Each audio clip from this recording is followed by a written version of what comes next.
Siamo sempre in dolce attesa, come si dice in questi casi, però il nostro lavoro sta andando avanti. Abbiamo riferito in conferenza dei sindaci che tutto quello che abbiamo iniziato ad avviare dall'inizio dell'anno sta portando dei risultati molto proficui, tant'è che le nostre proiezioni ci attestano a fine anno attorno ai 499 parti, quindi come dire, l'obiettivo è a nostro avviso praticamente raggiunto. Quello che avevamo detto, cioè di riavvicinarci fortemente ai 500.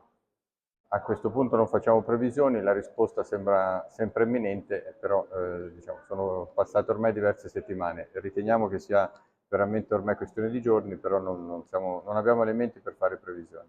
Noi non abbiamo elementi, ma soprattutto siamo confidenti rispetto al lavoro che abbiamo fatto. Indipendentemente dalle valutazioni che farà il Ministero, abbiamo aumentato l'attrattività del nostro punto nascita e riportato verso i 500. Quindi questo è quello che mette in sicurezza, oltre al lavoro che continueremo a fare, come detto prima, e oltre soprattutto all'integrazione professionale col San Donato.